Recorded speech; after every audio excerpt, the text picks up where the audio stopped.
Buongiorno cari amici e benvenuti anche oggi a una piccola pillola del vostro marito veneziano. Oggi parleremo delle protezioni, perché proteggersi. Ma prima di fare questo, il vostro marito veneziano vi chiede di iscrivervi al canale YouTube di Ildegada, al canale YouTube del vostro marito veneziano. Vi ricordo che oggi è mercoledì e quindi questa sera il Degada Marito Veneziano nel canale Marito Veneziano avrete le sigle interattive con me e il Degada. Io vi ricordo che qui sotto ci sono i link per poter accedere al gruppo di Facebook Radionica, Radiestesia, Tarologia e Dermetismo. Siamo più di 1440 e se ti iscrivi è gratuito. Vi ricordo anche che abbiamo il sito del capitano.intervista, dove è ormai un punto di riferimento per la radiestesia radionica italiana. Ogni giorno scaricano centinaia di circuiti e anche ebook. Sono gratuiti, ce ne sono 20, ne hanno già scaricati più di 150.000 e il vostro marito veneziano ha regalato un'unità più di 2 milioni di circuiti radionici quadranti. C'è una sezione shop dove si possono comprare, ad esempio, questo amuleto talismano a 150 euro, 10 euro di spedizione.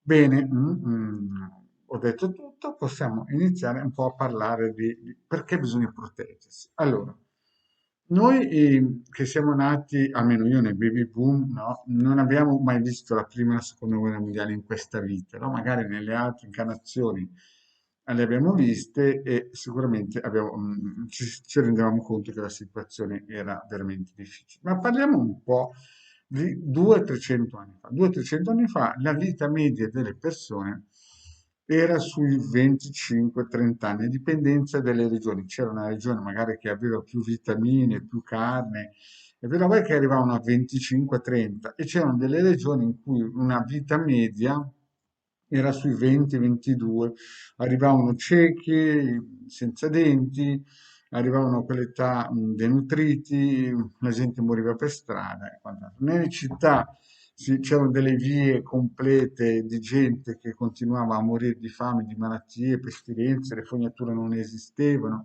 Insomma, la vita, come ce la fanno vedere nei film, non era esattamente come quella reale, no? Voi dovete pensare che una persona che viveva in campagna generalmente nella propria vita 200-300 anni fa vedeva massimo 200 persone, non c'erano strade, i boschi erano pieni di briganti, sto parlando per l'Italia chiaramente. Magari al nord gli inglesi avevano creato dei canali, le vie di comunicazione erano più semplici, ma diciamo che noi come nazione, come popolo marittimo, privilegiavamo il mare, infatti nel 1000-1100 era fiorente la flotta di Venezia. Però chi viveva nell'entroterra vedeva al massimo nella propria vita 200 persone, di cui un tre quarti, ovviamente non tutti parenti, no? È chiaro che l'evoluzione anche spirituale era difficile anche perché non c'era mezzi di comunicazione, conoscenza, il 90% delle persone viveva e si spaccava la schiena nei campi, denutrita, mal pagata, chiaramente non c'era pensione e diciamo che era una situazione veramente difficile per molti, moltissimi, no? E quindi la vita corta, le persone avevano un quoziente di intelligenza e conoscenze molto basse, no? E non si pensava certamente alle protezioni energetiche. Oggigiorno invece dal 1960 con il baby boom e anche con il piano Marshall degli americani che hanno voluto spingere la nostra patria e l'Occidente a baluardo della nazione dell'Est, abbiamo avuto un benessere immenso, oggigiorno abbiamo internet e abbiamo tantissime conoscenze, buone e meno buone, no? Sono arrivati i vaccini, hanno prolungato la vita, il cibo, insomma, tutte quelle cose che ci fanno pensare che sia sempre esistito questo benessere. In realtà non era così. Fino al 1960 l'80% popolazione, 1950 facciamo così, l'80% popolazione viveva nei campi e quando c'è stata appunto la Fiat che verso Torino, verso il nord ha cominciato a costruire le fabbriche, sono state praticamente deportate centinaia di migliaia di persone dal sud Italia verso il nord. E le persone, le donne, avevano vergogna di dire che sapevano fare la pasta fatta in casa perché dovevano andare a comprare al supermercato. Oggigiorno viviamo nelle donne bimbi, che senza bimbi non sanno fare niente. Viviamo in quell'era in cui i ragazzi non vanno più fuori in giardino o in cortile a giocare con gli altri, stanno attaccati a PS4. Questo è quanto, no?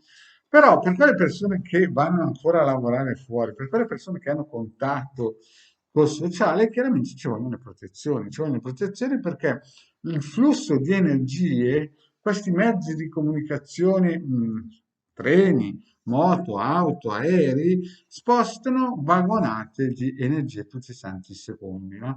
E quindi è chiaro che se 300 anni fa vedevamo massimo 200 persone tutta la vita, poi i dialetti limitavano molto le comunicazioni, i linguaggi, adesso noi abbiamo cominciato a capire cos'è l'italiano da quando Mike Buongiorno ha cominciato a fare rischi e tutto, ma prima la gente per una regione e l'altra c'erano dei limiti importanti, quindi tutti stavano nel loro. Oggigiorno invece non è così. Oggigiorno noi andiamo al supermercato, tocchiamo un carrello e magari l'ha toccato un mago o un impestato a livello esoterico di un'altra nazione. E quindi c'è questa promiscuità di energie che chiaramente dipende dal caso, ma se uno è protetto, certamente non influisce in modo positivo.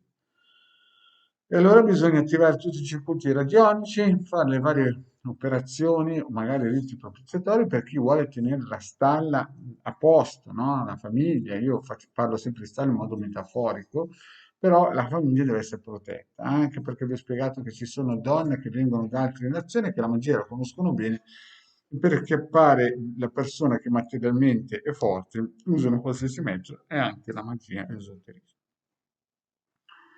Bene, penso di aver detto tutto. Vi consiglio di andare nel sito capitano.artervista.org a scaricare tutti i circuiti di protezione e vi saluto, vi ringrazio per avermi seguito e alla prossima, ciao.